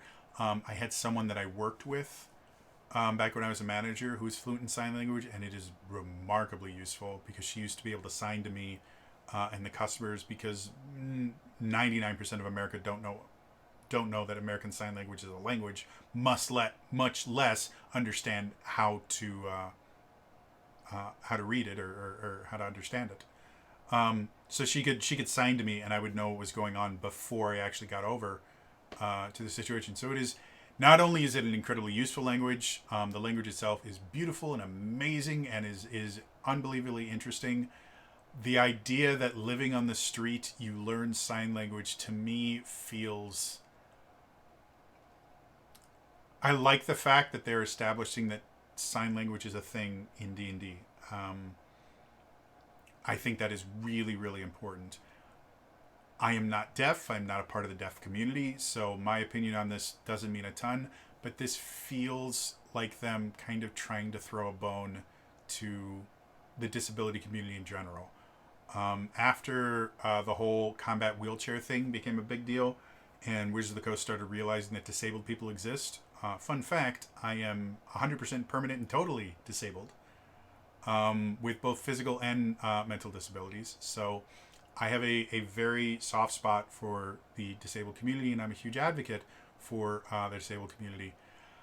This feels insulting to me personally. Now again, I'm not deaf. I'm not part of that community, so it's possible that this is a good thing and that they support it. To me, just because you live on the street, you somehow learn sign language, which is a remarkably difficult language to learn, I find insulting. I would love for common sign language to be an official language. I'm totally fine with that. But getting it from your background and just getting it because you live on the street feels really insulting to the deaf community in general, because they have fought for decades upon decades upon decades, probably over hundreds of years now, just to kind of get recognized that they are, that they exist, that their language is a real language. It's another thing that a lot of people don't quite understand, is that sign language is an actual language. It's not just, it's because they can't speak English, so they'll do it. No, sign language is a language, and there is there is English Sign Language, there's Australian Sign Language, there's German Sign Language, there's American Sign Language is what we speak in the U.S., and the languages are different. They have different signs, and they have syntax. They are a complete, entire language that is fascinating to study. And so I love the fact that we are acknowledging that deaf people exist, because they really haven't in D&D, but I really don't like the fact that living on the street somehow gives you an intrinsic ability to understand sign language. And nothing in the description explains why you understand sign language. Again, it is a remarkably difficult language to learn. The syntax is completely different from English in general. And fun fact about sign language is not done entirely with your hands. Your facial expression changes. If you are asking a question, part of sign language is making a quizzical face, because that's effectively how you put like a question mark on the end. Whereas in English, if I go soda, that is understood to be, here I'm acknowledging that this is a soda, or maybe I'm giving it to you or something, but that is understood to be a command. If I go soda, that is understood to be a question. The upward inflection at the end of a sentence is meant to indicate a question. Well, in sign language, inflection and stuff like that is done by your facial expression. So it is a remarkably complex language, and it feels wrong. I don't know if I have any fans in the deaf community. I don't put subtitles and stuff on my stuff because that requires a significant amount of effort that I can't put into it. And I feel bad about that, but it's either I put out videos without subtitles or I just don't put out videos. I just don't have the energy to do more. So I feel bad about that. I have no idea if I have deaf fans. But if you are a part of the deaf community or related to the deaf community in some way, maybe you grew up with deaf parents or with deaf family members, or your job requires. Let me know what you feel about Urchins, their language being common sign language. Let me know what you think about that, because for me it feels wrong. It really does. And of all the things that people made a huge piss and moan about until I made this video, I did not realize that common sign language was the language of urchins. Like it feels really bad. And then the feat they get is lucky, which makes sense. Anyway, final thoughts. Oh dear God. Like I said, the reason it took me this long to make this video was because nothing in this excites me. There's a few things I'm like, oh, that makes sense, but nothing in this goes, ooh, I bet it can make a really interesting character. And backgrounds are the perfect example of the reason why is because these backgrounds don't give you a choice. They tell you what your backstory is and give you very little room to make your own things. Whereas again, 5th edition backgrounds gave you such a broad thing. Like, here's the noble and here's all the different ways you might be a noble and how that might have influenced your background. Backgrounds in 1D&D are, okay, this is exactly what your life is. We will tell you exactly what you did all the way until you became an adventurer. And that's not fun for me. I don't want that. And I'm not familiar with that being a part of D&D ever, where you have to choose a very specific background for your... Like, this feels like a video game. As much as people used to say, like 4th edition was just a video game version of D&D, it wasn't. But these backgrounds feel like video game backgrounds, where, because again, it's a video game and the game can only react to things that were programmed for it to react to. If you do something that wasn't programmed in, you break it. That's what these feel like. Like they're specifically putting in specific situations so that later on the game can react to them. And I'm not a huge fan of that. Building your own background, again, I don't have a huge problem with it. This is kind of how backgrounds are built right now. The big difference being ability scores aren't a part of backgrounds in 5th edition currently. And you get feats instead of background features. And then, like I said, the tool and language proficiencies, which you don't need, are in there. So, yeah, it's weird. Otherwise, that is going to be all for me today. As always, again, like the video, subscribe to the channel, hit the bell icon, turn notifications on, all the things super important for this in the comments down below. First of all, what are your opinions on backgrounds in 1D&D? Do you think I'm being overly harsh? And the other one, do you have a background that you really like from these sample backgrounds? Let me know in the comments down below. Otherwise, again, this is all for me today. I'll see you guys in the next time, all right? Bye-bye.